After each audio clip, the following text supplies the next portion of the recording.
السلام علیکم ورحمۃ اللہ وبرکاتہ۔ الحمد للہ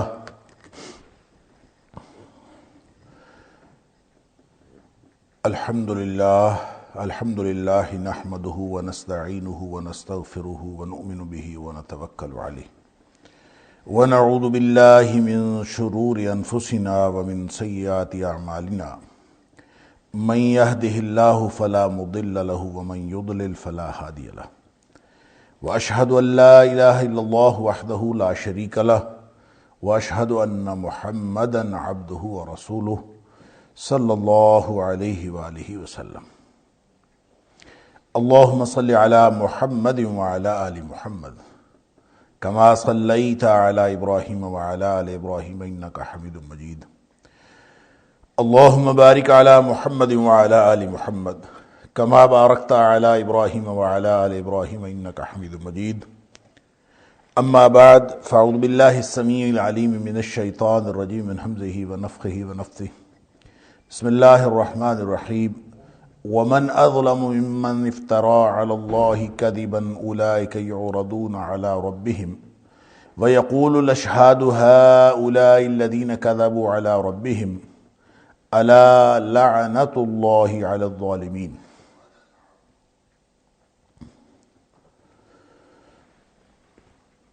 اور اس سے بڑا ظالم کون ہے جو اللہ پر جھوٹ باندھے یا جس نے اللہ پر جھوٹ باندھا۔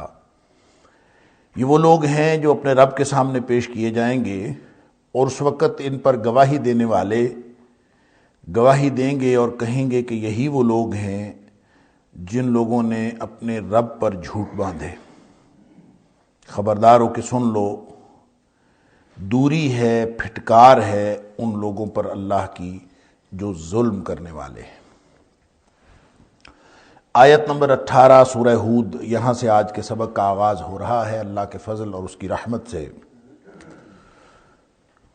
اور جیسا کہ یہ پہلے بات کی جا چکی کئی دفعہ کہ سورہ ہود کے بنیادی جو مضامین ہیں وہ توحید پر مشتمل ہیں، اور توحید کو واضح کرنے کے لیے اس میں اللہ کریم نے انذار کا انداز اپنایا ہے۔ اور انذار کا مطلب ہوتا ہے تنبیہ کرنا، وارننگ دینا، ڈرانا۔ تو اس میں 6 اقوام کی تباہی کا ذکر ہے۔ اسی لیے نبی اکرم صلی اللہ علیہ وسلم فرمایا کرتے تھے کہ ہود اور اس جیسی صورتوں نے مجھے بوڑھا کر دیا ہے۔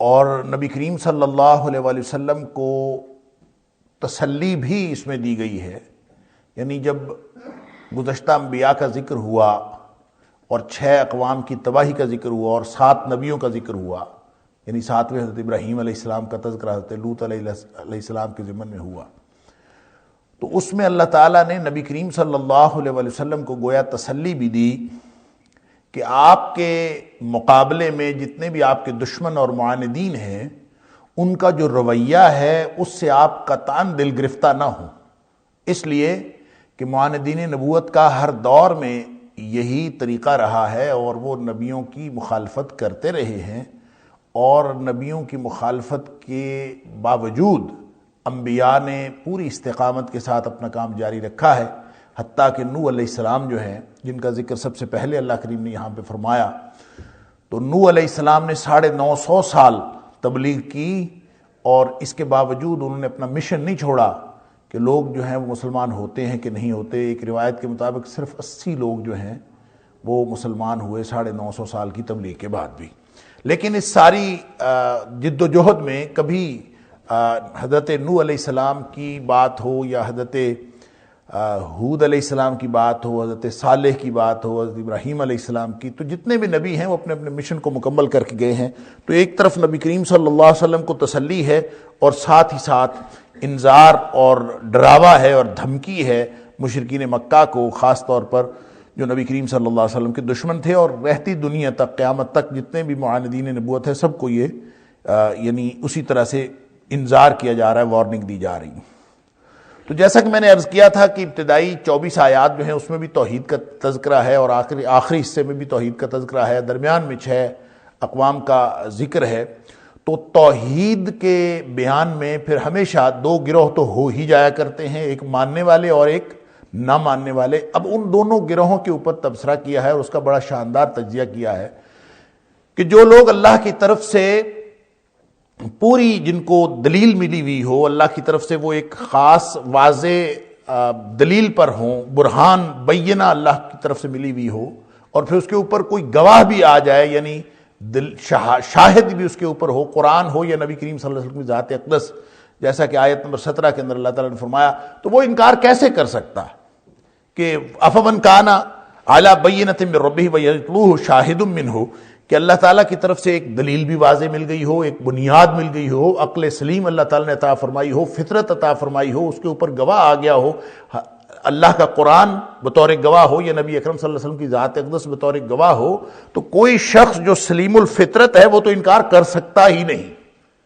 البتہ وہ انکار کرتے ہیں کہ جن کی فطرتیں ڈیمیج ہو گئی ہیں اور جن کی فطرت درست نہیں رہی، فَمَن يَكْفُرْ بِالْأَحْزَابِ، اب اگر کوئی پھر بھی اس سب کے باوجود کفر کرے گا، جن کو تو اللہ تعالیٰ کی طرف سے دی ہوئی فطرت موجود ہے اور پھر اللہ تعالیٰ کی طرف سے آئے ہوئے جو گواہ اس کے اوپر آتا ہے اس کے پیچھے، اس کو وہ تسلیم کرتے ہیں، تو فرمایا اولئک یؤمنون بہ، وہ تو مومن ہیں۔ لیکن جو لوگ نہیں مانتے، من الاحزاب فرمایا کہ وہ چاہے کسی بھی گروہ سے ہوں، احزاب سے مراد یہ ہے کہ وہ اپنی بیک گراؤنڈ کے اعتبار سے جو کچھ بھی ہوں، چاہے وہ یہودی ہوں، چاہے وہ عیسائی ہوں، چاہے وہ اپنے آپ کو دین ابراہیمی کا پیروکار کہتے ہو، جو کوئی بھی ہوں، اگر وہ نہیں مانے گا، مَن یکفر من الاحزاب، اگر وہ کوئی بھی ہو، جو بھی جتنے بھی گروہ ہیں، طبقات ہیں، ان میں سے کوئی بھی ہو جو وہ کفر کرے گا، تو فالنار موعدہ، اللہ اکبر، تو پھر اس کا ٹھکانہ تو جہنم ہی ہے۔ اللہ، اس کے لیے جو وعدہ کیا گئی ہے، وعدے کی جگہ کیا ہے؟ وہ جہنم ہے۔ اللہ تعالیٰ معاف فرمائے۔ یہ وہی بات ہے جو نبی اکرم صلی اللہ علیہ وسلم نے فرمائی اور اپنی ذات کی قسم اٹھا کے فرمائی۔ مسلم شریف کی حدیث ہے، کئی دفعہ آپ سن چکے ہیں، نبی پاک صلی اللہ علیہ وسلم نے فرمایا والذی نفس محمد بیدہ، اس ذات کی قسم جس کے قبضہ قدرت میں محمد کریم صلی اللہ علیہ وسلم کی جان ہے، اللہ اکبر، لا یسمع بی من هذه الامہ یہودی ولا نصرانی، کسی نے بھی اس امت میں سے، اس امت سے مراد امت دعوت، نبی کریم صلی اللہ علیہ وسلم جب اس دنیا میں تشریف لے آئے تو اس کے بعد قیامت تک آنے والا ہر انسان نبی کریم صلی اللہ علیہ وسلم کی امت میں سے، صرف انسان ہی نہیں بلکہ ساری مخلوقات نبی کریم صلی اللہ علیہ وسلم کی امت میں سے، اس لیے کہ نبی پاک صلی اللہ علیہ وسلم نے فرمایا ارسلت الی الخلق کافہ، مجھے ساری مخلوقات کی طرف رسول بنا کے بھیجا گیا، تو ہر مخلوق کے نبی نبی پاک صلی اللہ علیہ وسلم، تو قیامت تک جو بھی آئے گا پوری مخلوقات کے نبی نبی اکرم صلی اللہ علیہ وسلم۔ اب ان میں سے وہ یہودی ہوں، عیسائی ہوں، ہندو ہوں، سکھ ہوں، بحریے ہوں، جو کوئی بھی ہوں، یہ بھی امت ہیں، لیکن یہ امت دعوت ہے، ان کو دعوت دی گئی کہ تم بچ جاؤ جہنم سے، واپس آ جاؤ، اور جو لوگ مان جاتے ہیں وہ امت اجابت ہے۔ تو امت دعوت ہو یا امت اجابت ہو، لا یسمع بی من هذه الامہ، اس امت میں سے کسی نے میرے بارے میں سن لیا، اللہ، یہودی ولا نصرانی، چاہے وہ یہودی ہو چاہے وہ عیسائی ہو، اللہ اکبر۔ اور پھر فرمایا کہ پھر وہ مر گیا، اپنے جس دن اس کی موت آئی، ثم یموت، پھر جب اس کی یوم یموت، جب بھی وہ اس کی موت آتی ہے اس دن وہ فوت ہو جاتا ہے، لیکن فوت اس اعتبار سے ہوا ہے، اس حالت پر ہوا ہے وَلَمْ يُؤْمِن بِمَا أُرْسِلْتُ بِهِ، جو میں لے کے آیا ہوں، جو تعلیمات دے کے میں بھیجا گیا ہوں، ان پر اس کا ایمان نہیں تھا، اس اعتبار سے جو بھی مر گیا، یعنی نبی کریم صلی اللہ علیہ وسلم پر ایمان رکھے بغیر مر گیا، چاہے وہ یہودی ہو چاہے وہ عیسائی ہو، سابقہ امتوں پر، سابقہ نبیوں پر وہ یقین رکھتا ہو، ایمان رکھتا ہو، جتنا مرضی کرتا ہو، اگر وہ نبی اکرم صلی اللہ علیہ وسلم پر ایمان نہیں رکھتا، الا کان من اصحاب النار، نبی پاک صلی اللہ علیہ وسلم فرمایا وہ تو جہنمیوں میں سے ہوگا۔ اور یہی بات اللہ تعالیٰ نے یہاں فرمائی فالنار موعدہ، اب گویا ایمان کی ہر شکل، ایمان کا ہر راستہ وہ نبی اکرم صلی اللہ علیہ وسلم کے ذات اقدس سے ہو کے گزرتا ہے، نبی پاک صلی اللہ علیہ وسلم پر ایمان کے ساتھ مشروط ہے، کوئی دوسرا راستہ باقی نہیں ہے نبی پاک صلی اللہ علیہ وسلم کے تشریف لے آنے کے بعد۔ لیکن جو لوگ اللہ پر جھوٹ باندھے ان کا کیا کیا جائے؟ وَمَنْ أَظْلَمُ مِمَّنِ افْتَرَىٰ عَلَى اللَّهِ كَذِبًا، اس سے بڑا ظالم کون ہوگا جو اللہ پر جھوٹ باندھے؟ اللہ اکبر۔ اولئک یعرضون علی ربہم، اب یہ قیامت والے دن اللہ کے سامنے پیش کیے جائیں گے اور اپنے جھوٹ کے ساتھ پیش کیے جائیں گے، اور ان جھوٹوں کے ساتھ گواہ بھی ہوں گے جو ان کے جھوٹ کی گواہی دیں گے۔ وَيَقُولُ الْأَشْهَادُ، اور جو گواہ ہیں، کہتے ہیں شہاد شاہد کی جمع، اور شاہد کا مطلب گواہ، وہ یہ کہیں گے هَؤُلَاءِ الَّذِينَ كَذَبُوا عَلَى رَبِّهِمْ، یہ ہیں وہ لوگ جنہوں نے اپنے رب پر جھوٹ باندھا۔ اب یہ جھوٹ کس کس طرح باندھا؟ جو شرک کرتا ہے وہ بھی جھوٹ باندھتا ہے، شرک کی کوئی بھی شکل ہو، چاہے وہ مشرک جو فرشتوں کو اللہ کی بیٹیاں قرار دیتے تھے، مشرکین مکہ، چاہے وہ لوگ جنہوں نے مختلف چیزوں کو اللہ کا شریک قرار دیا ہوا تھا، چاہے وہ بتوں کے پجاری تھے، چاہے وہ شخصیات کے پجاری تھے، جنہوں نے کسی بھی معاملے میں، چاہے اللہ کی ذات میں، چاہے اللہ کی صفات میں، چاہے اللہ کے افعال میں، اللہ کی عبادت میں، کسی بھی چیز میں انہوں نے اللہ تعالیٰ کے ساتھ شریک ٹھہرایا ہوا تھا، وہ بھی جھوٹ باندھتے۔ اور جنہوں نے نبی کریم صلی اللہ علیہ وآلہ وسلم کی بات نہیں مانی، انہوں نے بھی دراصل اللہ پر جھوٹ باندھا۔ کیوں؟ نبی پاک صلی اللہ علیہ وسلم بھی تو اللہ کے بھیجے ہوئے ہیں۔ لہٰذا توحید اور رسالت کے عقیدوں میں کوئی فرق باقی نہیں بچتا، اس لیے کہ توحید کا درس دینے والے تو نبی اکرم صلی اللہ علیہ وسلم ہیں۔ لہٰذا جو توحید کو نہیں مانتا، اس کا مطلب ہے وہ نبی کریم صلی اللہ علیہ وسلم کو نہیں مانتا، اور جو شخص نبی کریم صلی اللہ علیہ وسلم کو نہیں مانتا، اس کا مطلب ہے وہ ان کے لائے ہوئے پیغام توحید کو بھی نہیں مانتا۔ لہٰذا کوئی شخص نبوت کا، رسالت کا انکار کرنے والا ہو، یا اللہ کی وحدانیت کا انکار کرنے والا ہو، وہ جھوٹ باندھنے والا ہے۔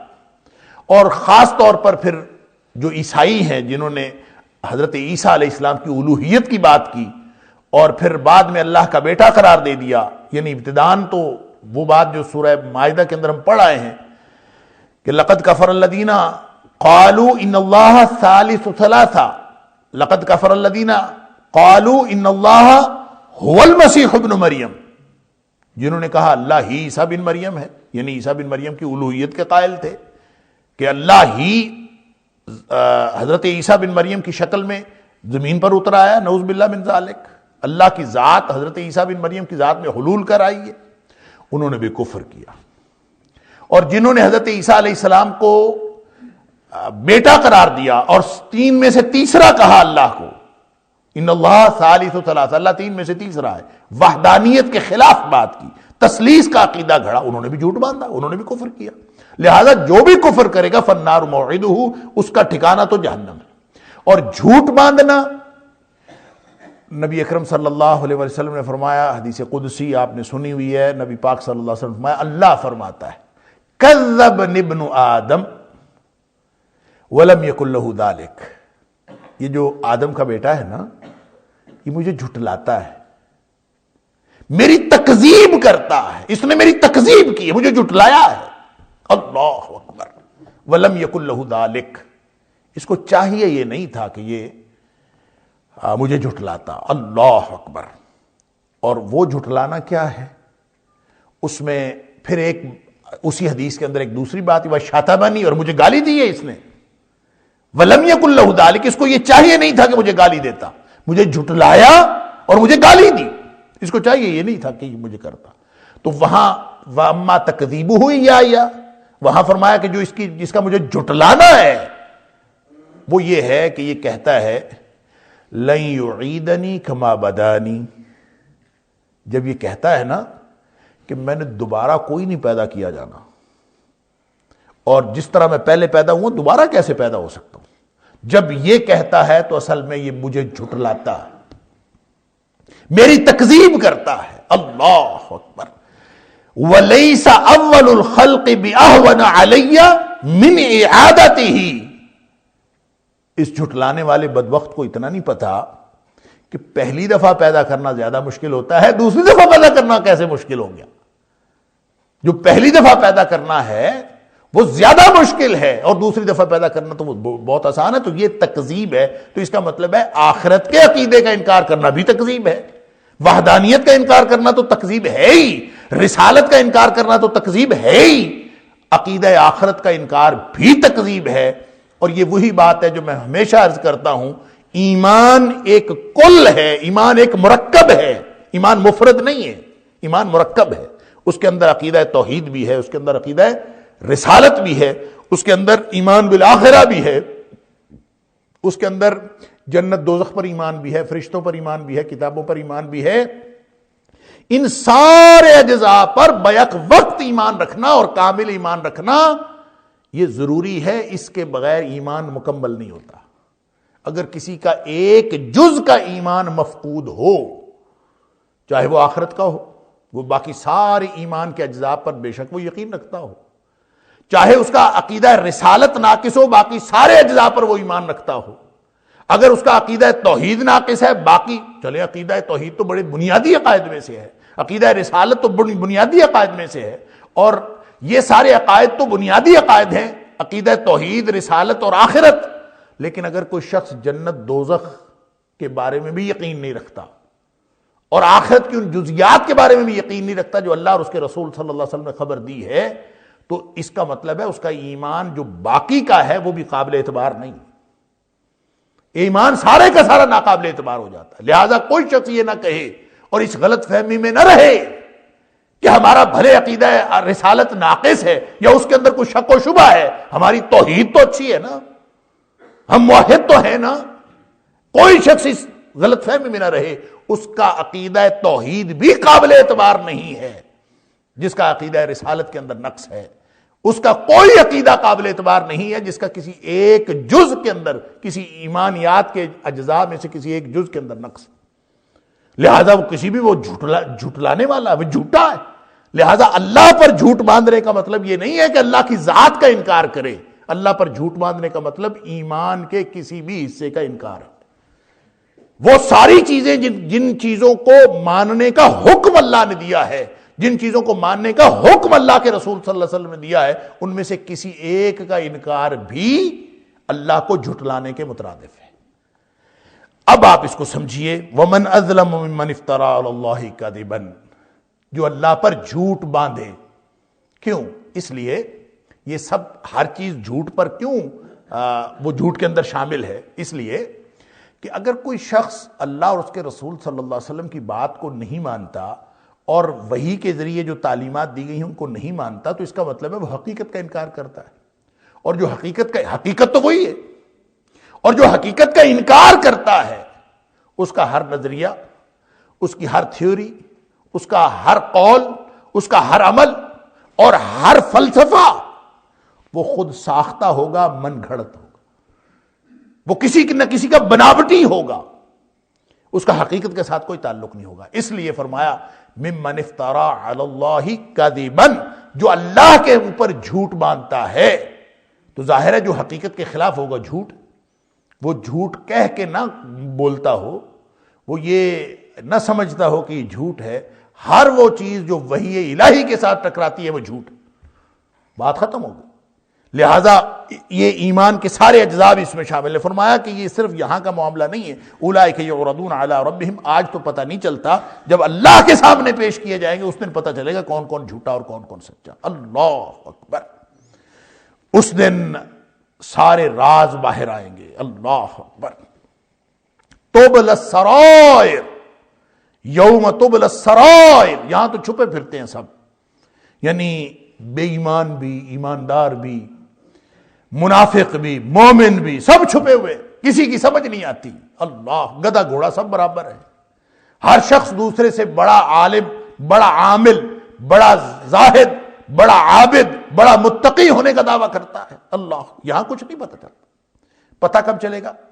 جب وہ اللہ کے سامنے، اولئک یعرضون علی ربہم، رب کے سامنے سب نے پیش ہونا۔ اللہ اکبر، اور وہاں پیشی جو اہل ایمان کی پیشی ہے نا، وہ تو حساباً یسیرا ہوگی نا انشاءاللہ، اور حساباً یسیرا وہ حساب نہیں ہوگا جیسے ماں عائشہ صدیقہ رضی اللہ تعالی عنہا سے نبی پاک صلی اللہ علیہ وسلم نے فرمایا تھا کہ من نوقش عذب، جس کا حساب شروع ہو گیا نا وہ تو پکڑا گیا، وہ تو عذاب ہوگا اس کو، اس لیے کہ حساب دیا جا سکتا ہی نہیں، کوئی حساب نہیں دے سکتا۔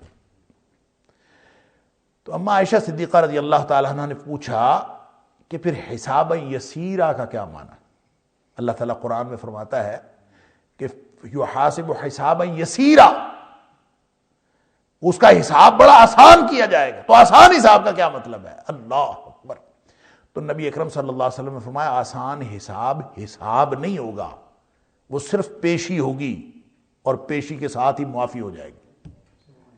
اللہ تعالیٰ ہم سب کو انہی میں سے کرے جو حساب یسیر جن کا ہوگا. اللہ تعالیٰ ہمارا حساب نہ لے، بغیر حساب کتاب کے اللہ تعالیٰ ہم سب کو جنت عطا فرما دے. لیکن یہ لوگ جب پیش کیے جائیں گے تو ان کی پیشی صرف پیشی نہیں ہوگی، پورے سوال و جواب ہوں گے. ان کو دلیل پیش کرنی پڑے گی، اور ان کے اپنے پاس کیا دلیل ہوگی؟ وَيَقُولُ الْأَشْهَادُ، ساتھ گواہ آ جائیں گے. اور یعنی وہ اکیلے مجرم نہیں ہیں، ساتھ گواہ بھی ہیں. ان کے گواہ آ کے گواہی دیں گے کہ یہ واقعی مجرم تھے. اللہ اکبر. اور وہ آ کے کہیں گے وَيَقُولُ الْأَشْهَادُ هَؤُلَاءِ الَّذِينَ كَذَبُوا عَلَىٰ رَبِّهِمْ. اللہ تو جانتا ہے ہر چیز کو. یہ گواہ آئیں گے ان کو، ان کے جھوٹ کو ان کے سامنے ثابت کرنے کے لیے. یعنی جب گواہ، یہ کون کون سے گواہ ہوں گے؟ اشہاد. ویسے تو لوگوں نے، مفسرین نے لکھا ہے کہ یہاں اشہاد سے مراد فرشتے ساتھ لے کے آئیں گے ان کا پورا حساب کتاب.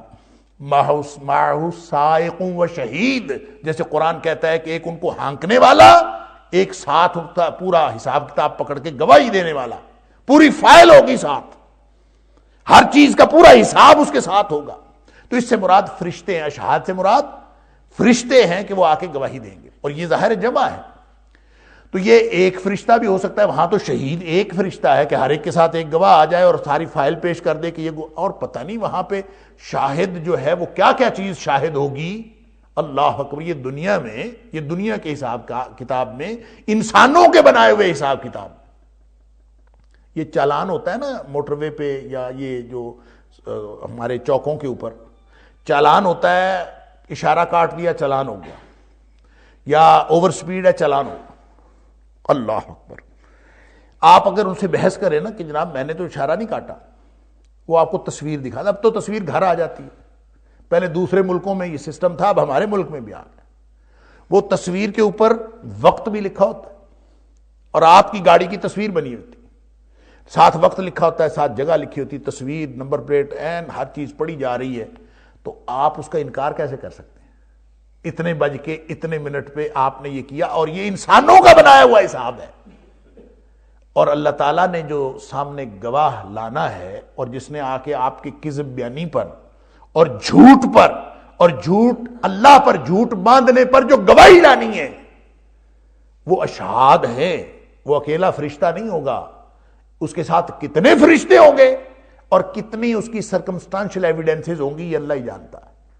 کتنی چیزیں ہوں گی جو اس کے سامنے آ جائیں گی. اللہ اکبر. اور یہ انکار کرنے کی کوشش کرے گا زبان سے تو اس کا اپنا جسم گواہی دینا شروع ہو جائے گا. اللہ اکبر. الیوم نختم علی افواہہم وتکلمنا ایدیہم وتشہد ارجلہم بما کانوا یکسبون. ان کے پاؤں بھی گواہی دیں گے، ان کے ہاتھ گواہی دیں گے. اور گواہ کہاں سے لانا؟ اشہاد. یہ ساری گواہیاں اسی وقت اللہ کے سامنے جب پیش ہوگا تو ساتھ ساری گواہیاں آ جائیں گی. اور اشہاد سے مراد اللہ کے رسول بھی ہو سکتے ہیں، کیونکہ اللہ تعالیٰ نے فرمایا کہ سارے ہی نبیوں نے اپنے اپنے امتوں پر گواہی دینی ہے، اور نبی اکرم صلی اللہ علیہ وسلم نے فرمایا ان سب پر میں گواہ ہوں گا، اور یہ امت بھی گواہ ہے. سورہ بقرہ کے اندر پڑھا ہے یہ امت بھی گواہ ہے. اور اس امت نے گواہی کس بنیاد پر دینی ہے؟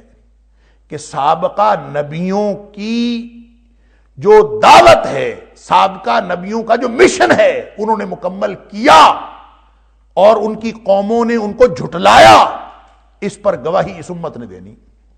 اور گواہ بھلا کون ہوتا ہے؟ گواہ تو وہ ہوتا ہے نا جو چشم دید ہو. گواہ تو وہ ہوتا ہے جس نے دیکھا ہو. تو ہم نے تو نہیں دیکھا، تو ہم کس بنیاد پر گواہی دیں گے؟ ہم اس علم کی بنیاد پر گواہی دیں گے جو اللہ نے اپنے نبی پاک صلی اللہ علیہ وسلم کے ذریعے ہمیں عطا فرما دیا.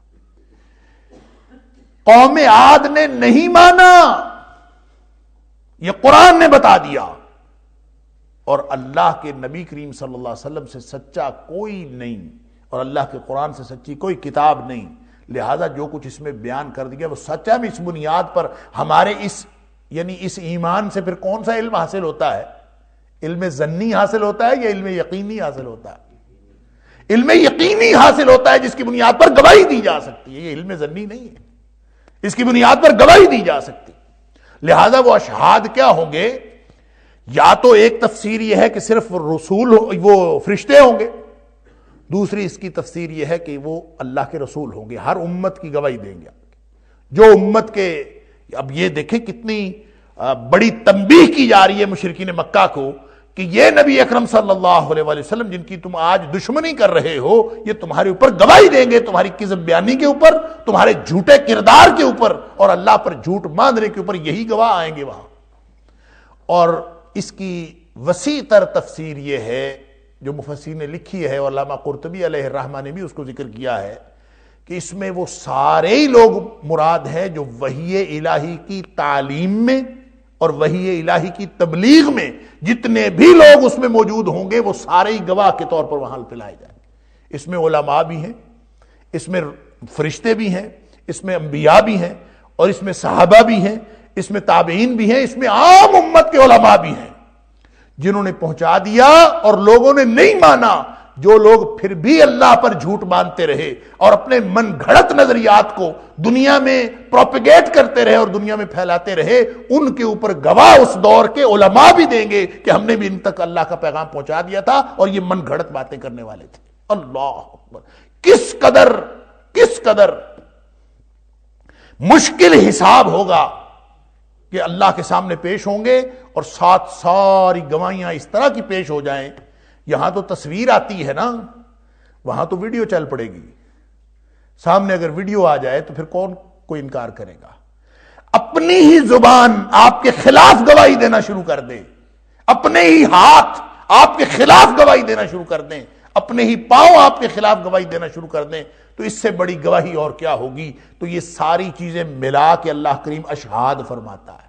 اس میں فرشتے بھی شامل ہیں، اس میں انبیاء بھی شامل ہیں، یا جس طرح کی گواہی وہاں آئے گی انسان کا منہ بند کرانے کے لیے، وہ ساری اس میں شامل ہے۔ وَيَقُولُ الْأَشْهَادُ، فرشتے، انبیاء، علماء، اور جتنی بھی حالات کی اور واقع کی گواہی جس کو سرکمسٹانشل ایویڈنس کہتے ہیں، وہ ساری آئے گی۔ ہؤلاء الذین کذبوا علی ربہم، اور وہ آ کے بتائے گی کہ یہی وہ لوگ تھے کہ جنہوں نے اپنے رب پر جھوٹ باندھا۔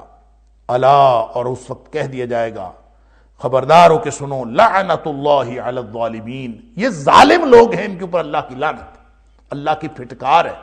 لعنت کا مطلب ہوتا ہے دوری، اور اصطلاح میں لعنت کا مطلب اللہ کی رحمت سے دوری۔ لہذا جن پر رحمت نہیں ہوئی، جو رحمت کے مستحق نہیں ہوئے، وہ لعنت کے مستحق، جو رحمت کے مستحق ہو گئے وہ سارے بخشے گئے، اور جو رحمت کے مستحق نہیں بنے ان کے اوپر لعنت ہو گئی۔ اللہ اکبر! لہذا ہر لمحہ جو ہم کوشش محنت کر رہے ہیں، یہ اصل میں کوشش اور محنت اللہ کی رحمت کا استحقاق حاصل کرنے کے لیے، کہ اللہ تعالی ہم سب کو اپنی رحمت کا مستحق بنا لے، اور اگر رحمت کے مستحق نہ بنے، کیونکہ بخشے تو جانا ہے رحمت کے ذریعے۔ اللہ اکبر! نبی اکرم صلی اللہ علیہ وسلم کا یہ فرمان کہ کسی شخص کو اس کا عمل جنت میں نہیں لے جا سکتا۔ اللہ اکبر! جنت میں کون سی چیز لے کے جائے گی؟ رحمت اللہ کی لے کے جائے گی۔ صحابی پوچھتا اللہ کے رسول صلی اللہ علیہ وسلم، آپ کو بھی آپ کا عمل جنت میں نہیں لے جا سکتا؟ نبی کریم صلی اللہ علیہ وسلم، ولا انا، مجھے بھی نہیں لے کے جا سکتا۔ اللہ اکبر! الا ان یتغمدنی اللہ برحمت، ہاں اللہ کی رحمت مجھے اپنی لپیٹ میں لے لے تو پھر میں جنت میں جا سکتا ہوں۔ تو اللہ تعالی ہم سب کو اپنی رحمت کی لپیٹ میں لے لے، تو رحمت ہوگی تو بچیں گے، وگرنہ کیا ہوگا؟ لعنت اللہ علی الظالمین۔ جو حق مارنے والے ہیں، ظالم کا مطلب ہوتا ہے حق مارنے والا، اور حق کس کا مارنے والے؟ کسی کا بھی حق مارنے والا۔ جو بھائی کا حق نہیں دیتا وہ بھی ظالم ہے، جو انسانوں کو انسانوں کا حق نہیں دیتا وہ بھی ظالم، جو اللہ کے رسول صلی اللہ علیہ وسلم کو نبی پاک صلی اللہ علیہ وسلم والا حق نہیں دیتا وہ بڑا ظالم ہے، اور جو اللہ کو اللہ کا حق نہیں دیتا وہ کائنات کا سب سے بڑا ظالم ہے۔